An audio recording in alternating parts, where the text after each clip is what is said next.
আজ আমাদের ধারাবাহিক রুহানি অনুষ্ঠানে আমরা কিছু আলোচনা করিব সিরাতাল মুস্তাকিমের আরো এক তত্ত্ব সম্পর্কে এবং উক্ত উল্লেখকৃত সেই তত্ত্ব হইল ইলমে মারিফাতকৃত কিছু হাকিকি পরিচয় সম্পর্কে সঠিক দলিল প্রমাণ সহ সম্পূর্ণ আধ্যাত্মিক দৃষ্টি অনুসারে এবং দেহতত্ত্বের হিসাব অনুযায়ী আজকের পর্বে কিছু আলোচনা করা হইবে। কারণ উক্ত উল্লেখকৃত সেই মহাকঠিন রুহানি বিষয়কে যদি সঠিকভাবে উপলব্ধি করা যায় তবে বর্তমান জামানার প্রত্যেক ব্যক্তি উপলব্ধি করিতে সক্ষম হইবে উক্ত ইলমে মারিফাতকৃত কিছু হাকিকি প্রমাণ সহ সিরাতাল মুস্তাকিমের হাকিকত সম্পর্কে।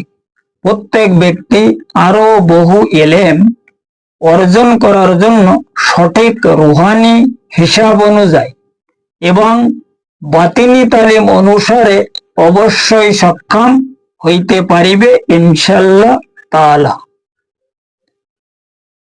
কাজেই এখন উপলব্ধি করার বিষয় হইল উক্ত ইলমে মারিফাতকৃত সঠিক হাকিকত সম্পর্কে জানার জন্য সেই মহান আল্লাহ পাক এবং তাহার নবী পাক সালাতুস সালামের পবিত্র ধর্মীয় সংবিধানে তাহাদের কোনো সঠিক দলিল আছে কি তাহাই আগে পরিষ্কারভাবে জানিতে হইবে এবং পরে উক্ত বিষয় প্রমাণ সম্পর্কেও কিছু রুহানি আলোচনা অবশ্যই করা হইবে। কারণ উক্ত ইলমে মারিফাতকৃত সঠিক হাকিকি বিষয়কে ইশারা করিয়া সেই মহান আল্লাহ পাক সিরাতাল মুস্তাকিমের সঠিক প্রমাণ সহ তাহার রুহানি হিসাব অনুযায়ী পবিত্র ধর্মের বাতিনি রাস্তাকে তিনি খোদ ইশারা করিয়া প্রত্যেক মানব গোষ্ঠীর দেহতত্ত্বের হিসাব অনুসারে অর্থাৎ ইলমে তাসাউফ মতে তাহার সেই মহা অসীম লাদুনী শক্তি হাসিল করার উক্ত মহা কঠিন সেই রুহানি অনুসন্ধানকে প্রত্যেক মানব গোষ্ঠীগুণকে তিনি খোদ ইরশাদ ফরমায়া ওয়ামাই ইউমিন বিল্লাহি ইয়া হাদি কলবাহু অর্থাৎ সূরা তাগাবুনের 11 নম্বর আয়াতে সেই মহান বারে ইলাহি ইরশাদ ফরমায়া যে তোমরা আমার সঠিক জাতের ওসিলায় আমার প্রতি ঈমান স্থাপন করো, দেখো আমি তোমাদের কিভাবে হেদায়েত করিতেছি। যার কারণে সেই মহান নবী পাক সালাতুস সালামও তাহার সেই মহাপবিত্র জবান মুবারকে তিনি এক হাদিসে ইরশাদে ইকরামিন ফরমায়া আল মারিফাতু ইসরারি অর্থাৎ তিনি ফরমায়া মারিফাত হইল আমার নিগুড় তত্ত্ব ইলম। কাজেই এখন উপলব্ধি করার বিষয় হইল তাহার সেই নিগুড় তত্ত্ব উক্ত ইলম আসলে কি সেই বিষয়কে সঠিক উপলব্ধি করিতে হইবে। তবে উক্ত ইলমে মারিফাতকৃত প্রমাণ সম্পর্কে প্রত্যেক ব্যক্তি অবগতর জন্য অবশ্যই সক্ষম হইতে পারিবে ইনশাআল্লাহ তাআলা। কারণ উক্ত ইলমে মারিফাতকৃত সেই ইলম তাহাকেই বলে যে ইলম দ্বারাই প্রত্যেক মানব গোষ্ঠী সেই মহান আল্লাহ পাকের দিদারে ইলাহি হাসিল করিতে সক্ষম হয়। কারণ সেই মহান আল্লাহ পাক আমাদের দেহর মধ্যে যে সমস্ত বাতিনি ইলমকে তিনি প্রদান করেন, এই বাতিনি ইলম হইল আমাদের এই দেহকে পরিচালনা করার যে সমস্ত রুহু, উক্ত রুহুকে বাতিনি ইলম বলা হয়। আর এই রুহু হইল 16 জন। এখন এই 16 জন রুহুর মধ্যে একটা রুহু রয়েছে আমাদের এই মাথার মধ্যে। এই রুহুটার নাম হইল লতিফায় আনা। আর এই আনা রুহুর মাধ্যমে সেই মহান আল্লাহ পাকের দেখা যায় এবং তাহার দিদারে এলাহি হাসিল হয়। কাজে এই আনা রুহুকে তাহার পর্যন্ত নিয়ে যাইবার জন্য, কারণ তিনি তো আলমে আহাদিয়াত মোকামে থাকে। কারণ আলমে আহাদিয়াত মোকাম যেটা, এটা হচ্ছে 7 আলম। এখন এই 7 আলমের প্রত্যেক আলমের একটা একটা রুহু তিনি আমাদের এই দেহর মধ্যে উপস্থিত ফরমায়। এখন এই রুহুদের ওসিলায় ফানা ফিল্লার সমস্ত মোকাম অতিক্রম করিয়া, অর্থাৎ যেটাকে তাজকিয়া নফস বলা হয়, তো তাজকিয়া নফস হয়ে গেলি এই নফস পবিত্র হইলে, এরপরে তাজকিয়া কলব হইলে কলব পবিত্র হইলে, এই কলবের মোকাম হইল আলমে মালাকুত। এবার আলমে মালাকুত, আলমে আনকাবুত যখন অতিক্রম হয়ে যায়, এরপরে আসে রুহুর মোকাম। রুহুর মোকাম হইল আলমে জবরুত, যেটাকে আমরা বাইতুল মামুর বলি, যেখানে অরিজিনাল কাবা। এই মোকাম যখন মানে রুহুর মাধ্যমে হাসিল হয়ে যায়, ইয়ার পরে আলমে লাহুত, লাহুতের মোকামে যাইবার জন্য আমাদের মধ্যে তিনি সির রুহুকে প্রদান ফরমায়। এরপরে আছে ওয়াহাদিয়া, তো ওয়াহাদিয়াতে যাইবার জন্য আমাদের মধ্যে খফি রুহু আছে। এরপরে হচ্ছে মাকামে মাহমুদ। মাকামে মাহমুদ মানে হইল দরবারে রিসালত, হুজুর আকরাম সালাতুসালামের মানে অরিজিনাল যে দরবার, যেখানে তাহার রুহে আহমদ তালিম টিচিং ফরমাইতেছে, এটাকে বলা হয় দরবারে রিসালত, অর্থাৎ আলমে এই আহাদিয়াত মোকামের মধ্যে এটা। এখন এই আলমে আহাদিয়াত মোকাম পর্যন্ত পৌঁছে যাওয়ার পরে তখন হুজুর পাকের অনুগ্রহ মোবারকে আমাদের এই আনা রুহু প্রকাশ হয়ে যায়। এই আনা রুহু যখন প্রকাশ হয়, তখন হুজুর পাক এই আনা রুহুকে ওই আলমে আহাদিয়াত মোকামে মানে পেশ করিয়া দেয় আল্লাহ পাকের সামনে। সেই সময় এই রুহু আল্লাহ পাকের দেখে বা দিদারে এলাহি হাসিল করে। এই রুহুদের এলেম দ্বারা, এই রুহুদের রুহানি যোগাযোগে, রুহানি ওসিলায় যে সময় আল্লাহ পাকের সামনে পৌঁছে যাওয়া যায়, এটাকে বলা হয় এলমে মারেফাত। কারণ এই রুহুর ওসিলায়, রুহুর মারফতে আমরা ওই আলম পর্যন্ত, সেই মহান বারে এলাহির যে নিজ আলম, এই আলম পর্যন্ত আমরা উপস্থিত হইতে সক্ষম হইতে পারি, যাহার কারণে এখানে মাওলায়ে কায়নাতকে তিনি পরিষ্কারভাবে ইরশাদ ফরমায়া যে তিনি হইল এলমের শহর। আনা মদিনাতুল ইলম ওয়া আলিয়ু বাবহা। এখন এই বাব মানে ওপর, আর এই ওপর হইল আমাদের দেহর উপরে এই মাথা, এই মাথার উপরে একটা মানে দরজা আছে।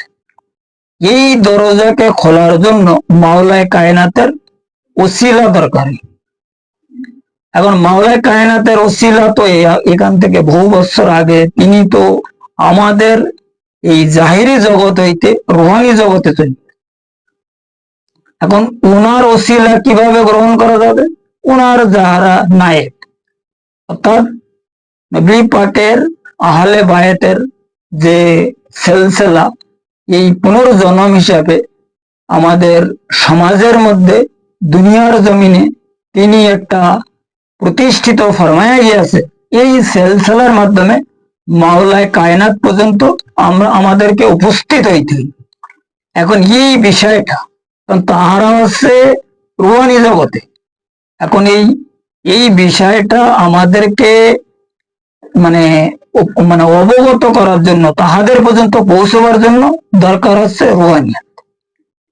আর এই রুহু হইল এলমে মারেফত, মানে এই রুহুদের ওসিলা, ওসিলা মারফত একই জিনিস।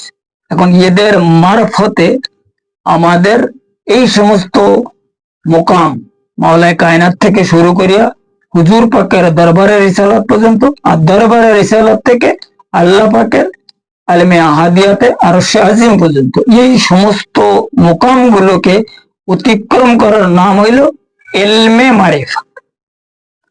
আর এই যে এই অতিক্রম করার জন্য যে এলেম আমাদেরকে হাসিল করিতে হয়, এই এলেম হইল আমাদের ভিতরে যে সমস্ত রুহানি ফাংশন রয়েছে, যে রুহুদের মাধ্যমে আমরা এই দুনিয়ার জমিনে চলাফেরা করিতেছি, এই রুহুকে বলা হয় এলেমে মারেফত।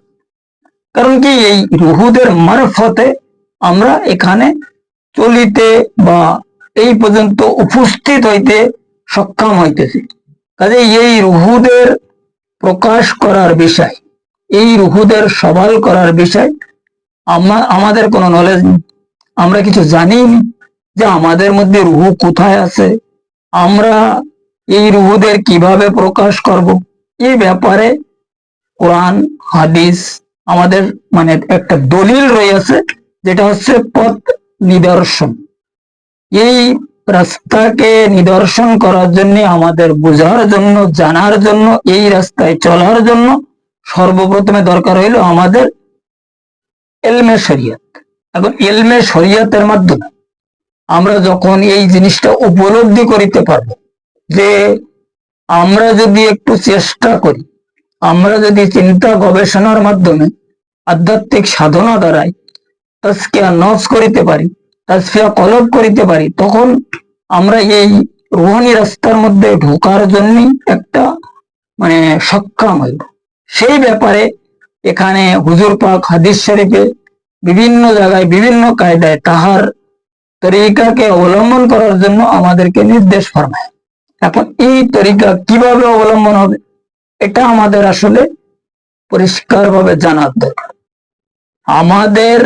আমরা যেখানে যে সমস্ত স্থানে ইবাদত বন্দিগিরি করিতেছি, শরিয়াতে বলো আর তরিকাতে বলো, আমরা সবাই কিন্তু একটা একটা হিসাবের উপরে আছি, যেটা আমাদের নিজেদের ব্যক্তিগত বুঝ তার উপরে রয়েছে। কিন্তু এখানে এই বুঝের সঙ্গে আমাদেরকে সেই মহান আল্লাহ পাক, যিনি আমাদের সৃষ্টিকর্তা, তাহার যে দলিল, এই দলিলের সঙ্গে মিল হইতে হবে। তখন আমাদের প্রত্যেকের ইবাদতকৃত যে বুঝ, যে চিন্তা, যে গবেষণা, এটা রাইট হবে। কারণ তিনি ফরমায়া আল ইনসানু সিররাই ও আনা সিররুহু, ফরমায়া যে মানব গোষ্ঠী আমার গুপ্তভেদ, আর আমি তাহাদের সঠিক নিগুড় তথ্য। নিগুড় তথ্য হচ্ছে কি, এটা বুঝতে হবে। হুজুর পাক হাদিস শরীফে ফরমায়া আল মারেফাতু এসরার, অর্থাৎ এলমে মারেফাত হইল আমার নিগুড় তত্ত্ব এলেম। এখন এই নিগুড় তত্ত্ব এলেম আমরা সেই মহান আল্লাহ পাকের আসলে কিভাবে নিগুড় তত্ত্ব, এই জিনিসটা একটা উভয় নিয়ম হিসাবে জানিতে হবে। আল্লাহ পাক ফরমাইতেছে যে আমি মানে আমার নিগুড় তথ্য, আমার গুপ্ত ভেদ হইল মানব গোষ্ঠী, আর আমি তাহাদের নিগুড় তথ্য।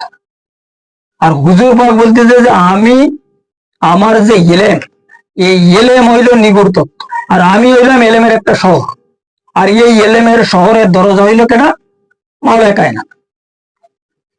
এখন এখানে এই সমস্যাগুলো সব একসঙ্গে মিল করার জন্য আমাদের দরকার তরিকা, অর্থাৎ নিয়ম, সিস্টেম, রুহানিয়াতের যে হিসাব কিতাব, এটা জানিতেই। এটা যখন আমরা পরিষ্কারভাবে জানার জন্য সক্ষম হব, তখন আমরা এই এলমে শরিয়াত, এলমে তরিকাত, এলমে মারেফাত, এলমে হাকিকত, এই সারে ব্যাপার আমাদের সামনে এসে যাবে। আর এই সমস্ত বিষয়গুলো আমাদের মধ্যেই রাখা আছে, আর এই আমাদের ভিতরে যেভাবে রাখা আছে, এটাকে বাইদি বাই জানা, বোঝা, প্রকাশ করার জন্য কোরআন হাদিস, নবী রাসূল, পয়গম্বরদের মানে পিরিয়ড থেকে শুরু করিয়া ওলি আবদাল গাউস কুতুব শহরেহীন ফুকারা জামানার মুজাদ্দেদ পতা নেই কত কত মানে মানে বুজুর্গানে দিনদের আমরা পাচ্ছি। এখন এই ওলি আবদালদের যে রাস্তা, এই রাস্তায় এখন আমরা রয়েছি বর্তমানে বিলায়েতের যুগে।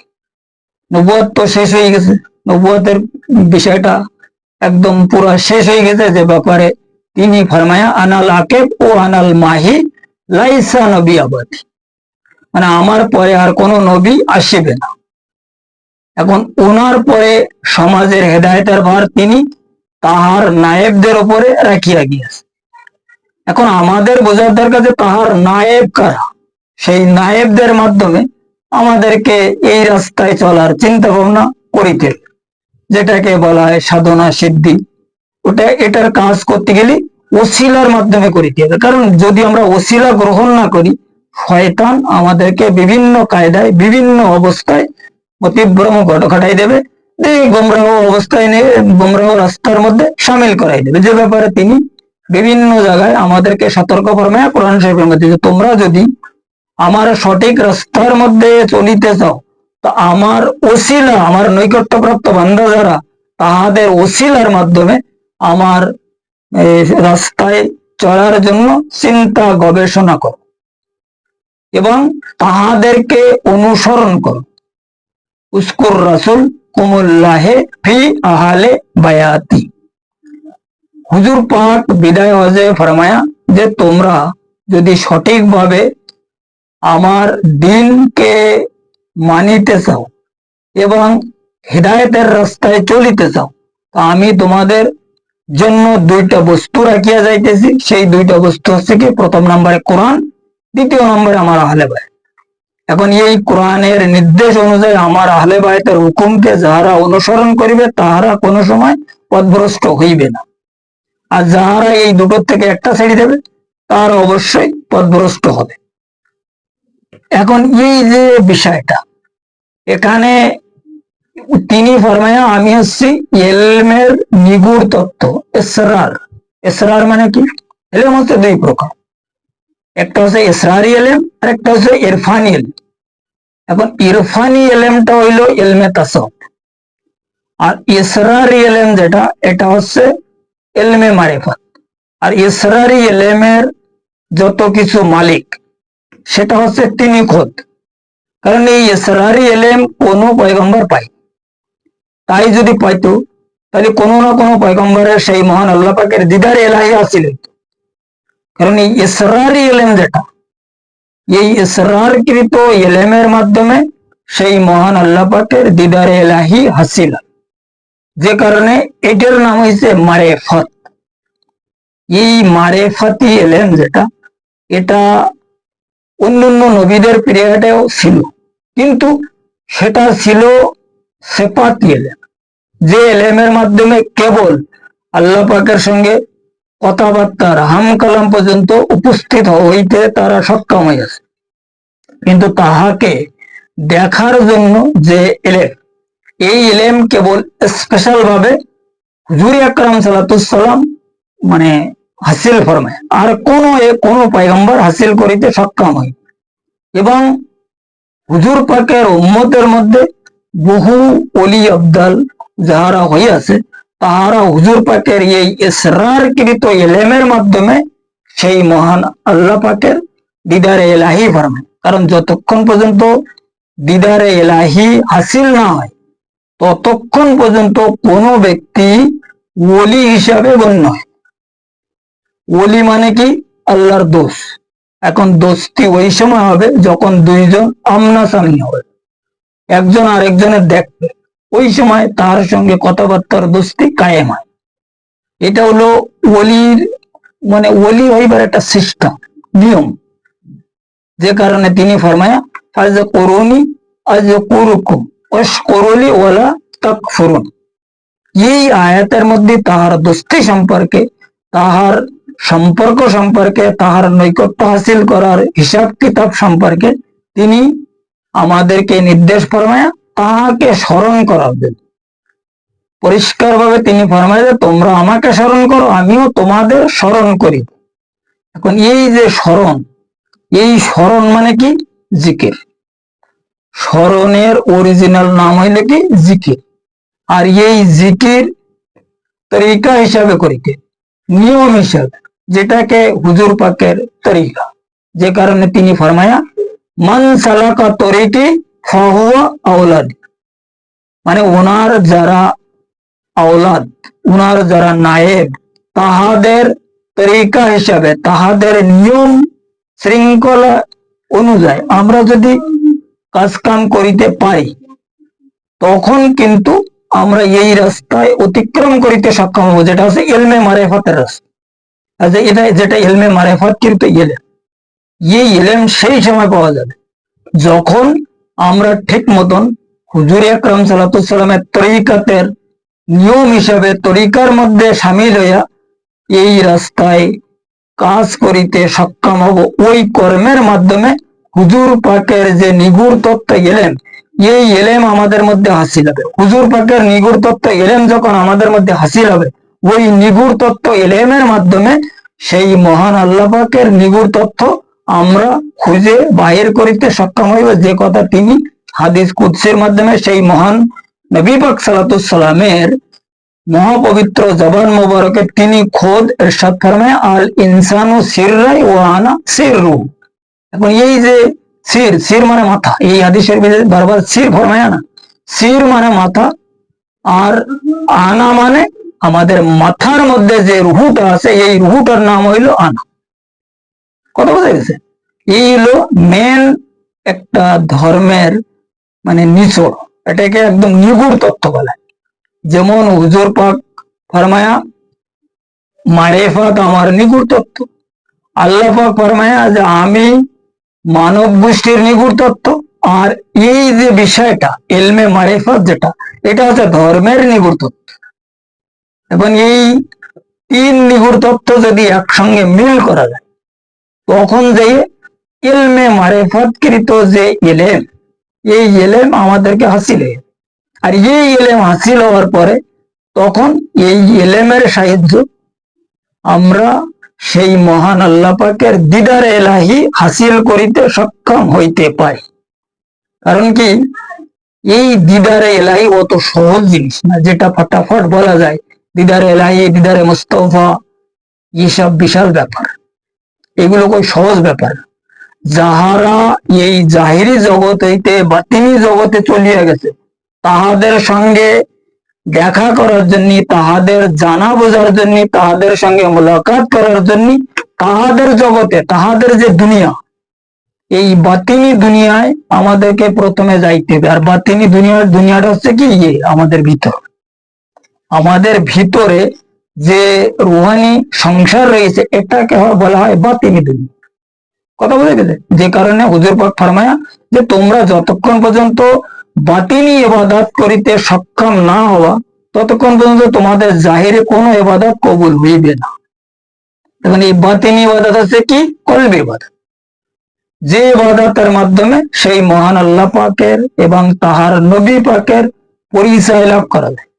আর এই পরিচয় লাভ করার নাম হইল ইলমে মারিফাত।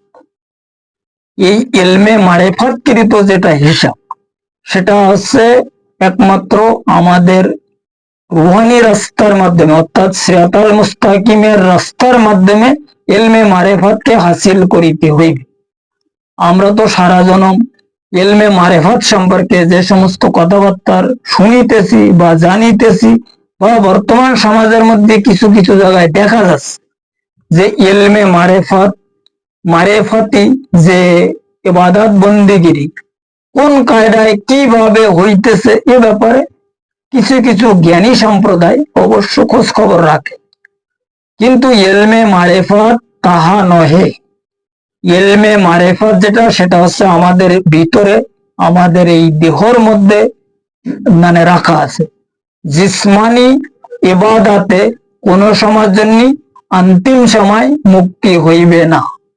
যতক্ষণ পর্যন্ত রুহানি ইবাদত করা না যাবে, অন্তিম সময় মুক্তির বিষয়ে কোনো ব্যক্তি আশা করিতে মোটেও সক্ষম নয়।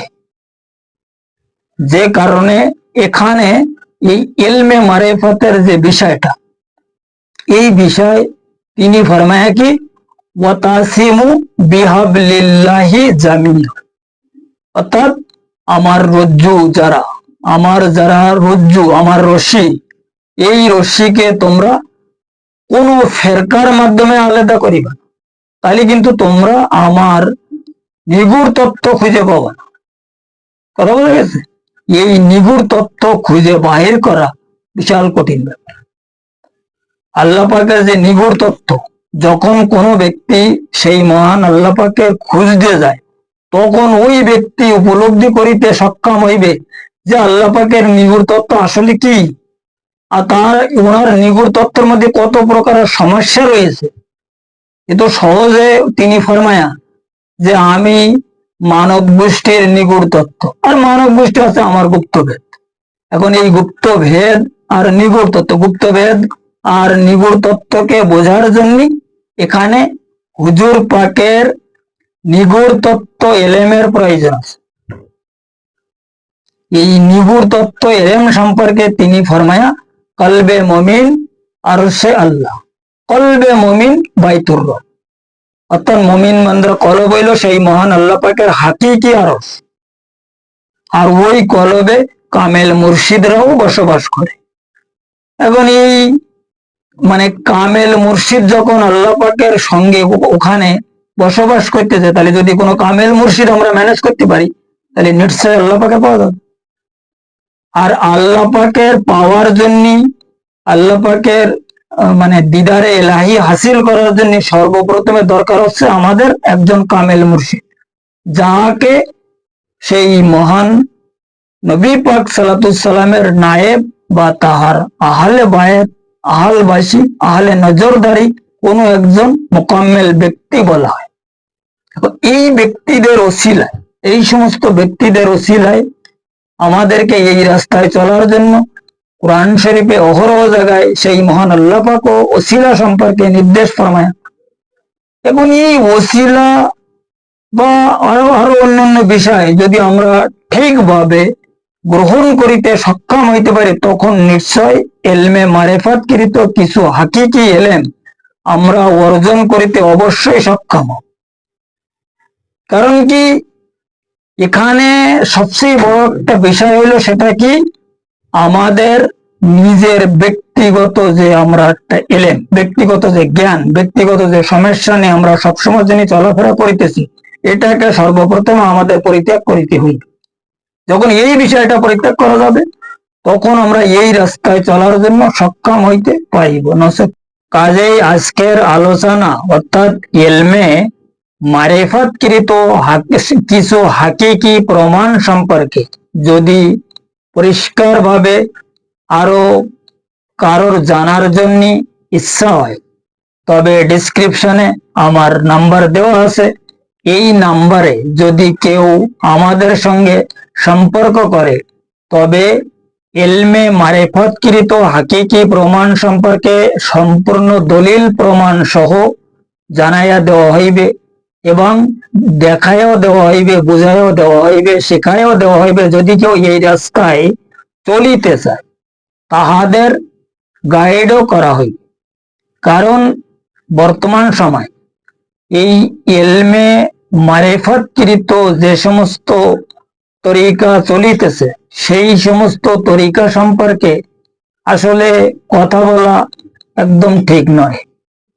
কারণ দেখো, ইলমে মারেফাতকৃত যে বিষয়, এ বিষয়টা যদি আমরা সঠিকভাবে উপলব্ধি করিতে চাই, তো সেই মহান আল্লাহ পাক এবং তাহার নবী পাক সাল্লাল্লাহু সাল্লামের যে ধর্মীয় সংবিধান এবং রুহানি হিসাব অনুযায়ী আমাদেরকে লক্ষ্য করিতে হইবে।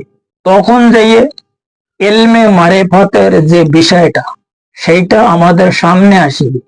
কারণ ইলমে মারেফাত হইল ধর্মের একমাত্র নিগুড় তত্ত্ব, যে কথা আমি আজকের আলোচনায় ফরমাইছি।